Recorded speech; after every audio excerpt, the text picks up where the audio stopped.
Men are being lied to. I don't know if you noticed that, but men are being lied to. You're being lied to. I'm being lied to. The entire men of the West are currently being gaslit. And you may be asking yourself, how are they being gaslit? How are they being lied to, right? The answer to that is simple. The lie that is being told to men is that if they work on themselves, if they improve themselves, if they become a value man, right? Then high value man, then it will be incredibly easy for them to find quality women, that their options will effectively increase because of said quality. And there is truth to that, but it's not entirely true. It is very misleading. I was told this when I first was introduced to the manosphere, right? I watched all of the personalities give advice on how to become a more quality man, how to engage with the opposite sex in order to get the outcomes that you're looking for. You know, I began to optimize my process, even got coaching myself and poured into myself more and more and more, over a decade's worth of work. And I was able to optimize myself and my life quite a bit. But the thing is, as that happened, as I worked on my personality and how charismatic I was and became more courageous and cultivated more skills and became more bold and learned a bit of game, as I started to integrate all of these skills, what I found was the dating pool didn't get bigger. In fact, it got smaller, a lot smaller. Now, let me be clear. If you do the work that I'm talking about, you can certainly sleep with a lot of women, right? And maybe that's what men mean when they say you get more options. You get more options of women who are willing to open their body to you. Okay, fair enough. But if you're a guy who is looking for partnership, if you're a guy who's looking for a relationship, if you want the white picket fence, if you want the kids, if you want the marriage and all that other kind of good stuff, your options greatly diminish the more that you're working on yourself. And that happens for a multitude of different reasons, right? The first reason is it is very rare to find people who actually work on themselves. It's very rare. Most people do not pour into themselves. Most people do not engage in personal development. Yeah, you'll have a lot of women who go to therapy and things like that, but that's mostly just a validation tool. It's not something that's going to make them uncomfortable. In fact, I've seen women who go to therapists who actually do want them to grow. And when the therapist makes them uncomfortable, they think that something's wrong with the therapist. And they'll leave that therapist and find another therapist that allows them to play out this victim perpetrator narrative that they have going on in their head, right? There's very few people, male or female, that are willing to do the actual work. So when they come in contact with someone who has done the work, who has worked on themselves and has grown as an individual, who has become a quality man, it scares them off. Not in the short term. In the short term is great. But they notice that they're not a match for that type of connection. You aren't equally yoked, as Christians say, right? So it effectively shrinks your dating pool because you're just not a match for the women who you would want to be with. There's too big of a gap from where you are and where she is, and her being inherently aware of said gap scares her and makes her run in the opposite direction. She don't think she can be what you need her to be. Your work, your development becomes a mirror that she doesn't like to see her reflection in. Second reason why this shrinks your dating pool is because the more you work on yourself, the more conscious you become. The more aware of you become more aware of what's driving you, right? You become more aware of what decisions you're making. Most people who end up in relationships are getting into relationships off of impulse. They're not entering into thoughtful unions. They're not considering chemistry and compatibility, right? They're not thinking about how does me being with this person help me achieve the goals I have for myself? How would being with this person actually elevate my life or amplify my life or lead me to this shared vision that I see both of us occupying, right? They're not that thoughtful. They're going up to people and connecting with people who are potentially filling a void that the person has, right? So a lot of people who are entering into relationships are doing so unconsciously, but the more that you work on yourself, the more that you grow in consciousness and awareness, the more aware you are of what you are doing, right? And there's a secondary cost to increasing in awareness, which is you are unwilling to tolerate bullshit. You're unwilling to tolerate it. What you would have tolerated before because you just wanted somebody, you're unwilling to tolerate that now. So then you get to see just how fucked up people in today's current dating marketplace is. How they play these petty games, how they are all playing defensively, how a lot of women will test you endlessly just to get you to prove to them that you're actually in the connection, and how draining that is of your energy, right? So there's a multitude of different reasons why it is a lot harder to find true, authentic connection as a man when you have worked on yourself. And I would say that the hardest part of all of this is oftentimes the women who you attract are the most damaged and filled with trauma, right? Your light shines so brightly that it attracts the people who need the light. Does that make sense? So the woman who has been burnt many times before, the woman who has come from very painful childhood upbringing, right? She's seen a man like you who has done all of this work, and she feels safe in your presence. She feels comfort. The energy that you give off in the connection is unlike any other man that she's come across. And she's drawn to that. It magnetizes her. But even though initially it magnetizes her, she still is just as aware of that chasm, of that gap, as the previous woman is. She knows she cannot really meet you in a way that you need to be met. She knows that she's entirely too flawed to be the woman that you would need her to be within this connection. Or at least that's what she's convinced herself of. That's what her nervous system is wired to tell her. So she sabotages the connection. A lot of these guys will tell you that they were able to pull way more women, right? And have way more potential relationships when they were down on their luck, down and out, rock bottom, broke, living at their parents' house, right? Not doing the work, toxic individuals. Because most people in today's dating marketplace are toxic, right? Toxic just means unhealed. If you're an unhealed person, you're likely going to naturally be toxic. So, birds of a feather flock together. Like attracts like.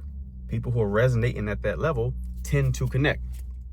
So, where does this leave us? Does this mean that if you are a man who is working on yourself, that means that you can't find partnership, that you can't find a woman, that you can't find a girlfriend or a wife, that the wife and kids lifestyle is one that is a lifestyle that you will never achieve? Not necessarily. There are a couple of approaches that will help you ease this tension, that will help you actually get what you want. But you have to play a different game. You cannot play the same game as other individuals. You cannot play the same game as other men. You can't go out there and get on dating apps. Dating apps aren't going to do it. I'm telling you, dating apps aren't going to do it. The reason why dating apps aren't going to do it is because there's no vetting tool within the dating app. You have to actually meet the person in order to vet them. So the environment of a dating app is too randomized for you to take seriously as a quality man, right? But being a man like that myself, I have found two approaches that have been extremely promising for myself and my clients.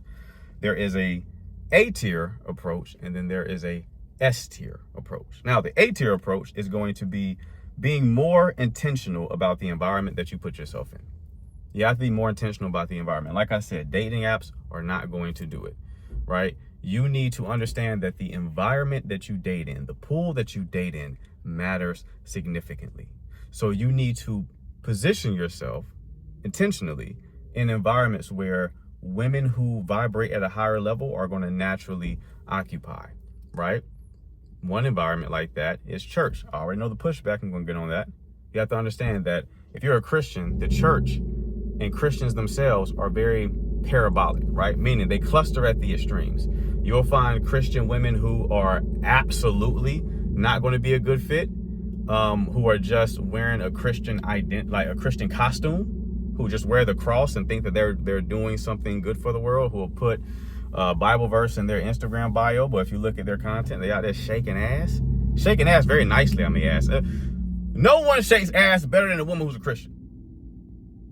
Nobody shakes ass better than a woman who identifies with Christianity. I don't know what is the connection between twerking and Christianity, but it's quite the conundrum.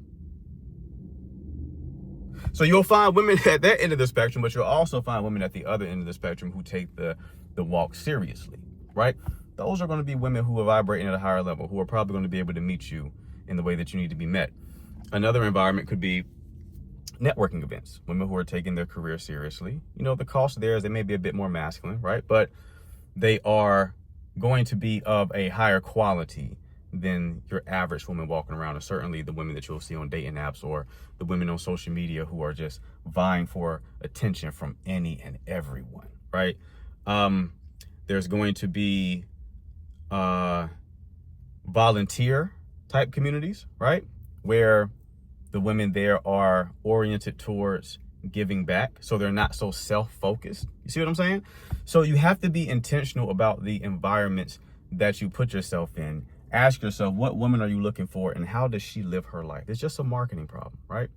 How does she live her life? What activities would she engage in? Which environments would she put herself in? You're looking for someone who has more trad wife type of qualities. Okay, well, a farmer's market might be where you need to position yourself. You have to be a bit more intentional. Real life is the future. When everyone goes left, you go right. Everyone right now is doing dating apps. You need to go right and do more in-person experiences. That's going to be the future.